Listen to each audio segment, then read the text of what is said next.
আমি হইলাম আইনাল ফকির। ওহো, সালাম ভাইয়ের বাড়ির যাবো না আগে কুদ্দুসের বাড়ির যাবো? থেকে আগে সালাম ভাই ফোন দে।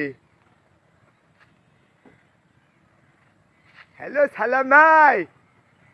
সালাম ভাই, ভাই আমি আইনাল ফকির ভাই। ভাই ভাই ভাই আমি কি এখন ভিক্ষা লিবার আসবো? তাই ভাই তুমি বাইরে চলে যাবেন, তাহলে ইয়ে করে ভাই ওই ভাবি ভিক্ষাটা রেডি করে রাখবেন বলো। আমি এক্ষুনি আসে ভিক্ষাটা নিয়ে আসি লিবার যাচ্ছি ভাই। হয় হয় ভাই, তাই করে ভাবি এক্ষুনি তাড়াতাড়ি মনে করে একবারে রেডি করে রাখতে বলে ভিক্ষাটা। আমি আসাই ভিক্ষাটা নিচ্ছি ভাই, সমস্যা নাই ভাই, আমি চলে আসবো। আমি আইনাল ফকির, লাস্টে সময় লাগবে না ভাই, ভিক্ষাটা ভাবি রেডি করে বলো। আমি আসছি ভাই। কাজনু আসসালামু আলাইকুম। তাই ভিক্ষাটা রেডি করবেন সালাম ভাইয়ের বয়ে, আমি যাই ভিক্ষাটা লি।